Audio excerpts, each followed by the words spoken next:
अयोध्या में राम मंदिर का ग्राउंड फ्लोर बनकर तैयार हो चुका है, जबकि फर्स्ट फ्लोर पर निर्माण कार्य जो है अभी भी जारी है। मंदिर में रामलला की मूर्ति की प्राण प्रतिष्ठा 22 जनवरी को होनी है। इस कार्यक्रम में प्रधानमंत्री नरेंद्र मोदी मुख्य अतिथि होंगे और वो इसकी शुरुआत करेंगे। प्राण प्रतिष्ठा में जिस जल से रामलला का अभिषेक किया जाएगा, तो वहीं वो जल जो है वो पुलिस से हमारी संवाददाता दीपिका ओझा ने खास बातचीत की है। देखिए।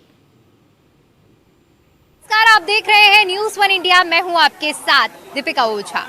अयोध्या का विकास दिन प्रतिदिन हो रहा है, या यूं कहें कि अयोध्या रोज के रोज बदलता जा रहा है। यहाँ पर विकास के नाम पर हर रोज कुछ नया और कुछ अनोखा देखने को मिल रहा है।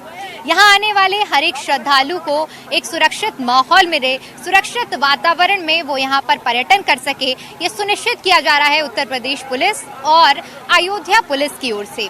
सड़कों की सुरक्षा की बात की जाए तो सड़कों में एक सुरक्षित माहौल देने के लिए तमाम तरह की व्यवस्थाएं की जाती हैं, चाहे ट्रैफिक पुलिस की बात की जाए, अयोध्या पुलिस की बात की जाए, जो ये सुनिश्चित करता है कि पर्यटन के लिए जो यहाँ पर आ रहा है उस लिहाज से यहाँ सड़कों में चलने वाले श्रद्धालुओं को किसी तरह की, अयोध्या वासियों को किसी तरह की दिक्कत और परेशानियों का सामना ना करना पड़े।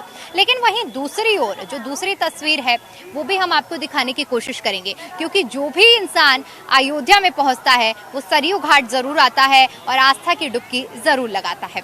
लेकिन जब आप किसी घाट पर पहुंचते हैं, नदी पर पहुंचते हैं, तो देश के किसी भी कोने में आप जाएं, कई तरह की घटनाएं भी सामने आती हैं। कभी किसी का पैर फिसल जाता है, कभी किसी का हाथ छूट जाता है, जिसकी वजह से एक दुर्घटना हो जाती है, और कभी कभी तो वहां पहुंचने वाले लोगों को अपनी जान तक गंवानी होती है। ऐसे कई आंकड़े सामने आए हैं जहां पर पानी में डूबने की वजह से, पुलिस की मुस्तैदी न होने की वजह से लोगों ने अपनी जान गंवाई है। लेकिन आज हम आपको सरयू घाट की वो व्यवस्था के बारे में दिखाने वाले हैं जहां पर जल पुलिस की तैनाती की गई है, और यकीन मानिए कि ये जल पुलिस अब तक लगभग 4000 से ज्यादा जानें बचाने में कामयाब रहा है। सिर्फ और सिर्फ अपनी मुस्तैदी की वजह से जल पुलिस और एसडीआरएफ मिलकर हर रोज कई जानें बचाती है और इस रेस्क्यू अभियान को चलाती है। तो कैसे आखिर ये अभियान चलाया जाता है जब एक जिंदगी और मौत की जंग जूझती है, किसी छोटी सी लापरवाही की वजह से पानी के अंदर फिसल जाती है, गिर जाती है, डूबने की कगार पर होती है, तब किस तरह से ये जल पुलिस के सिपाही, एसडीआरएफ के सिपाही उन लोगों की जान बचाते हैं, ये जानना बेहद जरूरी है। तो आज हम अपने इस प्रोग्राम के जरिए आपको हर एक वो तस्वीर दिखाएंगे कि आखिर पानी के अंदर जब कोई डूबता है तो उसको चंद मिनटों में किस तरह से बाहर सुरक्षित निकाला जाता है, क्या कुछ पूरा प्रोसेस रहता है, सारी जानकारी हम दिखाएंगे। चलिए हमारे साथ और देखिए आगे की पूरी जानकारी। तो चलिए अब आपको सीधा नाव में लिए चलते हैं, जहां पर ये पूरा प्रोसेस जिस नाव से किया जाता है, इसके साथ साथ स्थानीय गोताखोरों से भी बातचीत करवाएंगे, क्योंकि इन सभी की मदद से एक जिंदगी बचाई जाती है। आइए चलिए मेरे साथ। तो ये जो नाव आप देख रहे हैं ये कोई आम नाव नहीं है, ये जल पुलिस की नाव है जिसने अब तक न जाने कितनी जिंदगियां बचाई हैं। हम पूरा प्रयास कर रहे हैं कि आपको वो अंदर की तस्वीरें भी दिखाएं कि आखिर कैसे जब एक कोई व्यक्ति इस पानी में डूब जाता है तो उसे किस तरह से बचाया जाता है। सबसे पहले मैं इन लोगों से बातचीत करूं, आपको सबसे पहले मैं ये दिखाना चाहूंगी कि ये जो पानी आप देख रहे हैं, यहाँ आपको गहराई नहीं समझ में आ रही होगी, लेकिन इसमें जिस तरह से अभी जानकारी मुझे मिल पा रही है लगभग 20 फीट गहरा पानी बताया जा रहा है। यानी कुल मिलाकर आप समझिए कि एक आम व्यक्ति की हाइट 6 फीट से ज्यादा नहीं होती है, और अगर कोई व्यक्ति इस गहरे पानी में डूबता है तो उसका बचना बहुत मुश्किल हो जाता है। और कैसे अब इस गहरे पानी से उस जिंदगी को निकाला जाता है, आइए समझते हैं उन जिंदगियों को बचाने वाले लोगों से। नित्यानंद जी मौजूद हैं, जल पुलिस से हैं ये, इनसे बातचीत करते हैं, क्योंकि अब तक जल पुलिस की टीम ने लगभग 400 जिंदगियां बचाई हैं। नित्यानंद जी, आपसे समझना चाहूंगी, जब पानी के अंदर कोई व्यक्ति डूब जाता है तो सबसे पहले आपकी क्या प्राथमिकता रहती है, कैसे उसे बचाते हैं? नहाते वक्त आदमी अधिकतर पैर फिसल जाने की वजह से अचानक उनको पता नहीं होता है, तो पैर फिसलने की वजह से गहरे पानी में चले जाते हैं, जिसके कारण डूबने लगते हैं। तो हम लोग रेन के द्वारा और जैकेट पहनकर कूद करके उनको बचाते हैं। लोग पुल से भी कूद जाते हैं, उनका भी रेस्क्यू किया जाता है। ठीक, आप बता रहे हैं कि जैसे नहाते वक्त कोई दुर्घटना होती है, सबसे पहली आपकी प्राथमिकता होती है कि कूदकर आप लोग बचाते हैं। कई बार ऐसी घटनाएं हो जाती हैं, क्योंकि आप बता रहे हैं कि 20 फीट लगभग ये गहरा है, कभी कोई चुनौती का सामना करना पड़ा है किसी की जान बचाने में अब तक? जी, अब तक बहुत सी चुनौतियों का सामना करना पड़ा है। किस तरह की चुनौतियां सामने आई हैं? जैसे नहाते वक्त आदमी डूबने लगता है और पुल से कूद जाता है तो डूबने लगता है। ऐसे में पूरी कोशिश की जाती है और अधिकतर लोगों को बचा भी लिया जाता है। जी। कभी ऐसा हो पाया है कि आप लोग पूरा प्रयास कर रहे हो लेकिन अंदर से जान जा चुकी हो उस व्यक्ति की निकालने में? जी, कभी कभी ऐसा भी हुआ है। और वैसे अधिकतर तो हम लोग लगभग 90% के ऊपर हम लोग बचा लिए हैं। पुल से कूदने वालों को तो 100%, लेकिन नहाते वक्त वो तुरंत बैठ जाते हैं। जब नीचे बैठ जाते हैं तब मुश्किल हो जाता है। कब से आप लोग ये जिंदगियां बचाने का काम कर रहे हैं? हमको तो यहाँ आए 1.5 साल हुआ है और इससे पहले और लोग रहे हैं। हमारे साथ स्थानीय गोताखोर भी हैं क्योंकि जल पुलिस वाले तो ये पूरा बचाव अभियान चलाते ही हैं, लेकिन इसके साथ साथ जो गोताखोर हैं उनकी भी पूरी मुस्तैदी रहती है। आइए इनसे समझते हैं कि कब से ये जिंदगियां बचाने का काम कर रहे हैं। सबसे पहले आपका नाम जानना चाहूंगी, क्या नाम है आपका? ब्रिजेश माझी। ब्रिजेश जी, आपसे समझना चाहूंगी कब से लोगों की जिंदगियां बचाने का काम कर रहे हैं? यहाँ पर लमसम हमको हो गया कम 17 साल नाव चलाते हुए। पहले हाथ वाली चप्पू वाली नाव चलाते थे, अभी मोटर बोट हमने किया है। लमसम 8 साल से 10 साल से लमसम में भी मोटर बोट चली रहा है। और हम लोग भी गोताखोरी भी काम करते हैं। कोई आदमी अगर डूब रहा है तो उसको भी बचाते हैं। हमारे साथ में SDRF है, जल पुलिस है, और ये लोग सभी लोग मिलके हम लोग बचाते हैं। और कोई आदमी ब्रिज देख रहे हैं, ब्रिज से कोई आदमी यार छलांग लगा लेता है तो उसको हम लोग ही मिलके बचाते हैं। वैसे भगवान की खूब है कि यार किस्मत में है तो बच ही जाता, नहीं कभी जाने तो नहीं दिया हूँ, बचा ही लिया हूँ। और बाकी ये नदी का किनारा में है, नदी के किनारे पे कोई आदमी डूबता है तो हम लोग ये उसको या डुबकी लगा के निकाले, सॉरी, अरे मतलब तैर रहा है तो उसको बचा लिए हैं। और कोई आदमी अंदर भी चला गया है, प्रयास तो इतने ही करते हैं कि उसको कहाँ से निकाल लाएं। लेकिन ये भी 1-2 घटना ऐसी हुआ है कि वो उसका ये पब्लिक जानती कि ये तो चला गया, लेकिन हम लोग डुबकी लगा के उसको निकाल लिए।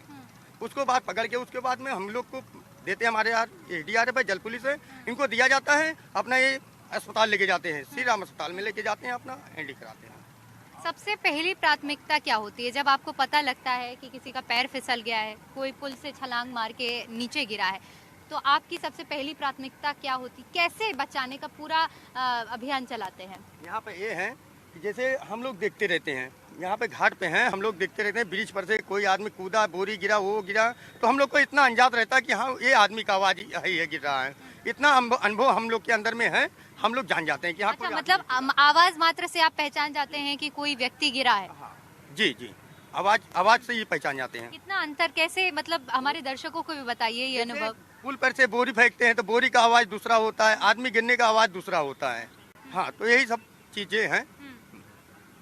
क्या कभी ऐसा हुआ है कि आप लोग बचाने के लिए अंदर पानी में उतरे हैं? आपने कहा है कि बहुत कम है, की संख्या ऐसी रहती है।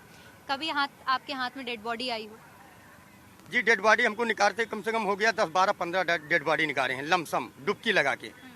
यहाँ भी नहीं, और भी जिले में ही जाके जैसे अपना ये अयोध्या जिला ही है, कहीं बस्ती जाना पड़ा, कहीं गोंडा जाना पड़ा, और भी जिले में लखनऊ तक जाके हमने बॉडी निकाले हैं। सबसे ज्यादा गहराई यहाँ पर किस क्षेत्र में देखने को मिलती है? किधर नदी का सबसे गहरा वाला इलाका पड़ता है? जी, ज्यादा गहरा पानी में एक पुल के घाट के किनारे पे ही ज्यादा गहरा पानी है, बाकी उस पार के दर में गहरा पानी बहुत कम है।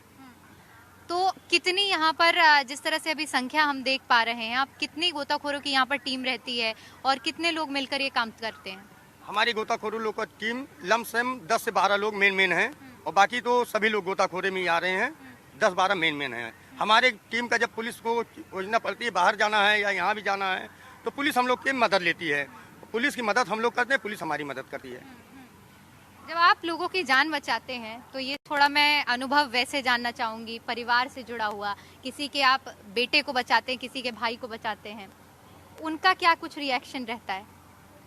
उनका रिएक्शन यही रहता है कि भगवान के दुआ से आप लोग बचा दिए, बहुत अच्छी काम किए हैं, और आप लोग तो हमारे भगवान बन के आ गए हैं। बस एक माँ बाप कहते हैं, बाकी पैसे कौड़ी देते हैं हम लोग लेते नहीं। आप तो पुण्य ही काम करे हैं आज तक, लेकिन किसी का वो नहीं किए हैं। बिल्कुल। इसके साथ साथ मैं ये भी समझना चाहूंगी आपसे, क्योंकि आपने कहा कि आप नाव चलाने का भी यहाँ पर काम करते हैं, बदलाव किस तरह से देख रहे हैं यहाँ पर? क्योंकि आप पहले कह रहे थे कि हाथ से चलने वाली नाव होती थी, अब मोटर बोट होने लगी है, कितना बदलाव देखा है अयोध्या में आपने? बदलाव ये हुआ है कि जब से ये अपना अयोध्या में योगी जी ने और मोदी जी ने जब से आए हुए हैं, ये अयोध्या का लाइफ बढ़ गया है। पहले हम लोग 200-400 रुपये कमाते थे, आज कमा रहे हैं 700-800 रुपये। पर्यटक ऐसा बढ़ जाए कि हम लोग का थोड़ा रोजी रोटी और अच्छी तरीक़ा से चलने लगे। पहले कुछ नहीं मिलता था, दिन भर आते थे, कभी कभी बोहनी भी नहीं होता था, कभी कभी ऐसे लौट जाते थे। अब ऐसा टाइम है कि भगवान की सरजू जी की कृपा है, रामलला की जी की कृपा है कि हम लोग खाली हाथ नहीं जाते हैं। 200-500 रुपये लेके जाते हैं, परिवार जिलाते हैं। मोदी जी आ रहे हैं, कैसे देख रहे हैं मोदी जी के आने का? अयोध्या वासियों में कितना उत्साह है? मोदी जी आ रहे हैं, बहुत अच्छा हो रहा है। कम से कम हमारे श्री रामचंद्र भगवान जी का उद्घाटन भी करेंगे और उनके लोग से भी और लोग भी, पब्लिक भी आ रही है। बहुत अच्छी यहाँ पर अयोध्या में होगा। एक बार फिर से जल पुलिस का हम रुख करते हैं और उनसे समझते हैं। आपसे ये समझना चाहूंगी कि कितने लोगों की टीम यहाँ पर तैनात रहती है जल पुलिस की, जो लोगों की जान बचाने का काम करती है? एक बोट तो ये हो गई, इसके अलावा कितनी बोट की तैनाती है? इसके अलावा 3 बोट और हैं। एक बोट गुप्तार घाट और 2 बोट उधर कच्चे घाट पे है और कुल 4 बोट हैं।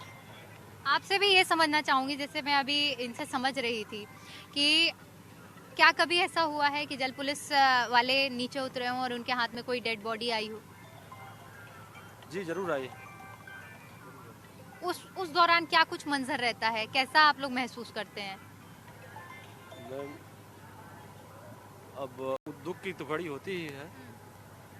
एक मन में मलाल रहता होगा कि इतना प्रयास करने के बाद भी नहीं बचा पाए हैं लोगों को। जी, लेकिन ऐसा बहुत कम बार देखने को मिला है, अधिकतर लोगों को बचा लिया। ट्रेनिंग कैसे होती है? आप लोगों को ट्रेनिंग कैसे दी जाती है? क्या पहले से ही जो लोग सीख कर तैराकी आती है उन्हें ही रखा जाता है जल पुलिस में, या ट्रेनिंग दी जाती है? हम लोग सिविल पुलिस से ही आए हैं, अभी 1.5 साल आए हुए, और ट्रेनिंग होती है, बगैर ट्रेनिंग नहीं आते। तो एक कड़ी ट्रेनिंग के बाद आप लोगों को तैरना सिखाया जाता है और उसके बाद ही आप लोग ट्रेंड होके यहाँ पर आते हैं? जी। तो एसडीआरएफ की भी तैनाती रहती है, जल पुलिस की भी तैनाती रहती है, स्थानीय गोताखोर भी रहते हैं जो इस पूरे अभियान को चलाते हैं। और एक जब जिंदगी गहरे पानी में डूबती है तो उसे बचाने का पूरा प्रयास, पूरी जद्दोजहद ये पूरी टीमें मिलकर करती हैं और एक एक जिंदगी को बचाने का इनकी ओर से भरपूर प्रयास किया जाता है। तो हमारे इस कार्यक्रम के जरिए हमने पूरा प्रयास किया है कि आपको वो अंदर की तस्वीरें दिखाएं कि जब एक व्यक्ति पानी के अंदर डूब जाता है तो आखिर उन चंद मिनटों में किस तरह से वो उन जिंदगियों को बचाने का काम ये टीमें करती हैं। बहुत ही सराहनीय कार्य है, क्योंकि किसी की जिंदगी बचाना अपने आप में इससे बड़ा पुण्य का कार्य नहीं हो सकता है। कैमरा पर्सन अनीश के साथ मैं दीपिका ओझा, अयोध्या।